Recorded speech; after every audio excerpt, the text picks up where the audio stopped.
Alright guys, it's time for my review of Train Dreams. Hey, it's Brian. Welcome to the awards contender. This is my review of Train Dreams starring Joel Edgerton. And I have some interesting thoughts on this one. I watched it way back at Sundance in January, virtually at home. And I didn't much care for it. I have to be honest about that. I wasn't going to come on here and say, oh, I really enjoyed it, and not reflect on my initial thoughts of the film. So here's what happened, guys. I got home from Sundance. I was there a week, and I was kind of tired. The first night, virtually, I watched Twinless, starring Dylan O'Brien. And then after that, I should have gone to bed. I did not. I stayed up late and watched Train Dreams, kind of sleepy. And this is not a great movie to watch late at night when you're tired. Because like the slow meditative pace, like after 30 to 40 minutes, I was like, it's really beautiful to look at, but I'm not really engaged in the characters and the story that much. So, I gave the movie a mixed review. I moved on the next day to other virtual Sundance films. Didn't really think much about Train Dreams over the next few months. And then all throughout 2025, this movie has been building and building. Played at TIFF to rapturous reviews. People I follow and trust were giving it 5 stars, and I was like, okay, wait, wait a minute here. Train Dreams? Okay. And then the last month or so, it's been getting a lot of awards attention, and it dropped on Netflix a few days back, and I said, okay, Brian, it's time to watch Train Dreams again, well rested, don't start it at 10 p.m. like you did the first time. Let's watch it at a reasonable hour. And I knew 10 minutes into this film on my second viewing, I was wrong about Train Dreams. I was wrong about this movie. I was like, Brian, this happens maybe once a year, if not twice a year. The circumstances in which I see a film, it's maybe not the most desirable. And then months later, I revisit that movie and I'm like, holy shit, Brian. This is way better than you gave it credit for. I am not coming on here today to say that Train Dreams is a masterpiece, one of the 10 best films of the year. There were still a couple things about it that didn't fully work for me. But it's so much better than the review I gave it many, many months ago. And I am here to say, I was wrong. I am comfortable telling you guys here and there, I made a mistake about Train Dreams. This is a terrific film, beautifully shot and acted and scripted, and it's slow. It's still slow, But I'm watching the movie a couple nights ago. I'm like, there's no other way to tell this story, Brian. What did you want that first time around? An action film? Before Sunset by Richard Linklater from 2004 is one of my 10 favorite films of all time. And it's just Julie Delpy and Ethan Hawke walking and talking for 80 minutes. And I think back on that, I'm like, if I had seen that movie for the first time late at night when I was tired, maybe I would have given that a mixed review. I saw that in the middle of the day, rested, loved it, continue to love it. And now we get to Train Dreams, which is so beautifully done on so many levels. I'm like, Brian, I'm kind of embarrassed that months ago I kind of dismissed it and said, you can skip this one. This is a really terrific film that all of you should check out. Now that it's on Netflix, it's easily accessible. And I forgot, it's not very long. It's about an hour and 40 minutes. And there's so much done with the story in that fairly brief running time. Another director might have made this 3 hours long. And I don't think this movie needs to be super long. I mean, maybe 2 hours, that probably would have worked as well. But I like the brief running time. We spend just enough time with this main character, Robert, played by Joel Edgerton. He is the main character. He's a logger and railroad worker in the early 20th century who has his share of trials and tribulations. He didn't have much of a childhood. He never got to know his parents. He struggles to find work. He thinks for a long time he's going to be alone, but then he comes across Gladys, played by Felicity Jones, and they have a whirlwind romance. Months later, they are getting married, they are in love, they have a child. So his family is a big source of joy in his life, but he's still struggling, trying to put food on the table. And then a tragedy strikes that changes everything for Robert forever. That's all I'm going to say about the plot. The less you know about Train Dreams, the better. And I am embarrassed to say there were a couple plot developments in Train Dreams a couple nights ago I had forgotten about. I was like, oh right. Like, that happens near the end. I did not give Train Dreams my full attention many months ago. And so this was a big lesson for me that the first viewing of a film is not the be-all and end-all. Something I don't talk about much on the awards contender, guys, is I don't often watch a movie twice or 3 times.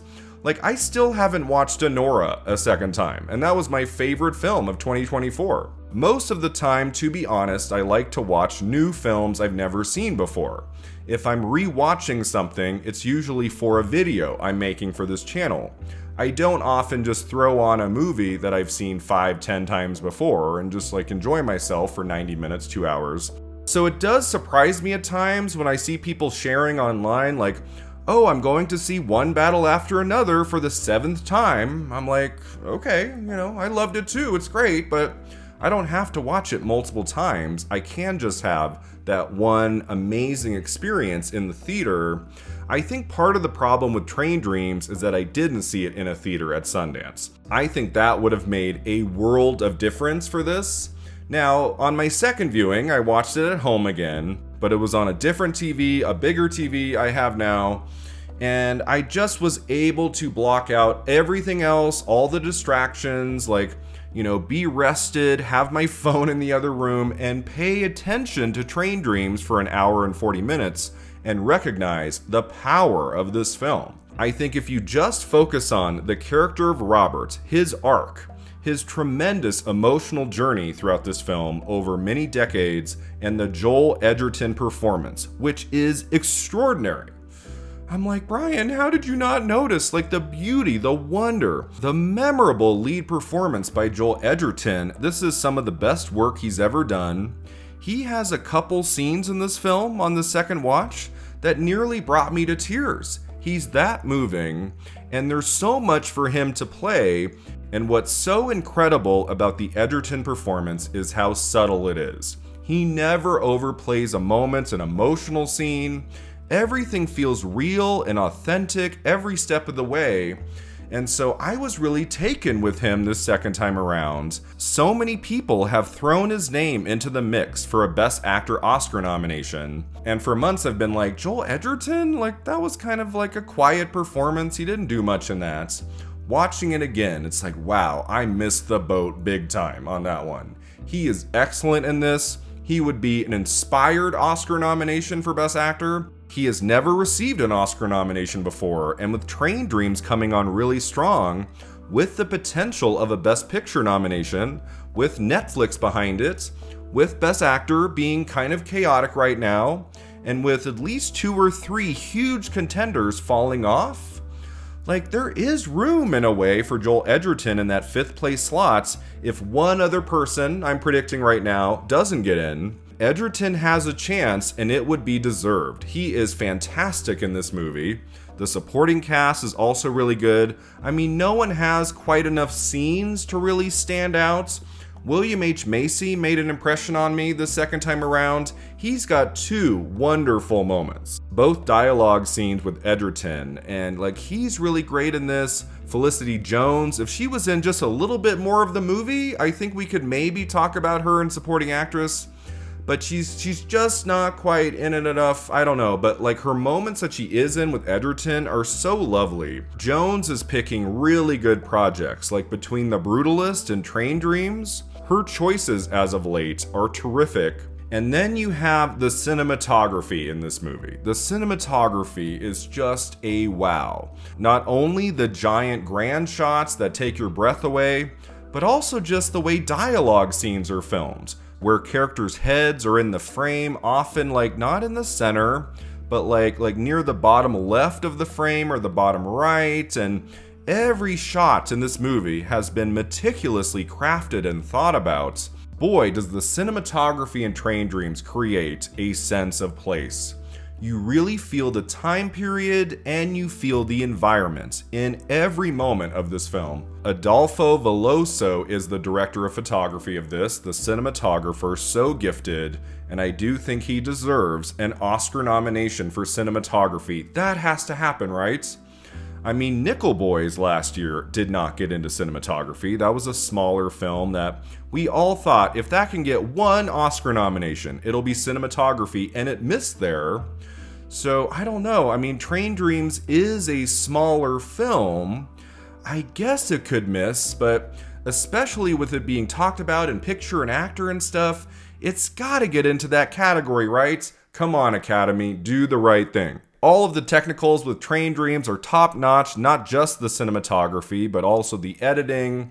You know, it's paced slowly, but I think there are moments in the movie where the editing stands out. It adds emotion to MIDI moments.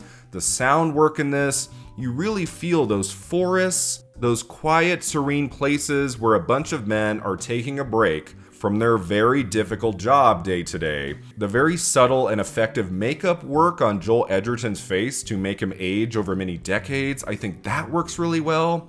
They could have gone overkill with that. His hair completely gray, right? Age spots all over his cheeks and stuff. They do just enough to make you believe he's older, but never like too much. So I appreciated that as well. Something I also enjoyed about Train Dreams was that majestic voiceover by Will Patton. He has such an amazing voice. He really feels like he's part of this time period.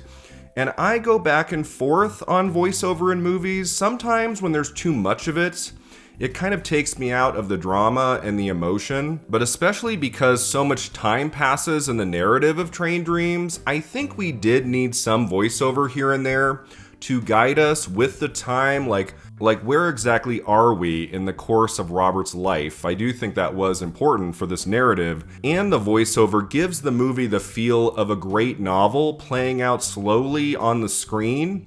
It does give that novel flavor to Train Dreams. I know it was based on a novella by Dennis Johnson, and you do have that feeling of reading a great book as the movie unfolds. It's just a really good film. I really enjoyed myself this second time.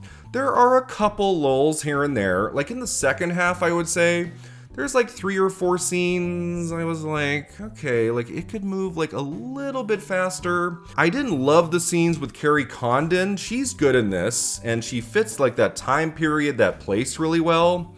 But she's got like 2 really long dialogue scenes with Roberts, and you know, they're okay, but I don't think they're the strongest moments of the film. And the ending, like it's emotional. I really like the last scene.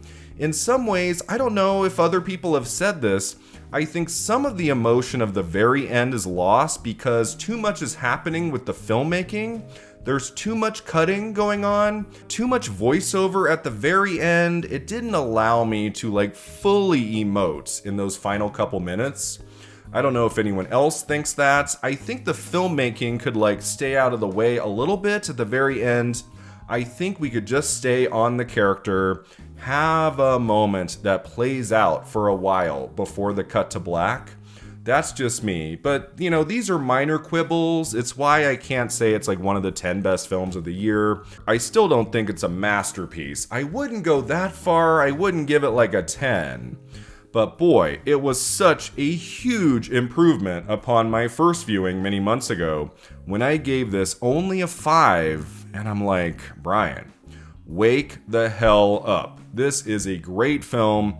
It's definitely one all of you should see, and I do think it might well be a big awards contender. It might get into Best Picture and Best Actor at the Oscars. It has to get into cinematography, right? That would be a major snub. I think Train Dreams gets at least 2 nominations. You know, we'll see if it can slip into those top categories. That would be really cool. It's not a given right now. There's a lot of competition, but the passion continues to surge for Train Dreams, and now many months since that late night I watched this movie, didn't think much of it, was like, it's fine, it's well shot, but you know, not doing it for me. Now I see what all of you see. Now I finally see Train Dreams. This is a terrific film. I'm very happy I gave it a second look. It's kind of like the Terrence Malick movie Terrence Malick never made. It's so beautiful to look at. It has a wonderful story, well-paced, and oh my god, that Joel Edgerton performance. It is mesmerizing.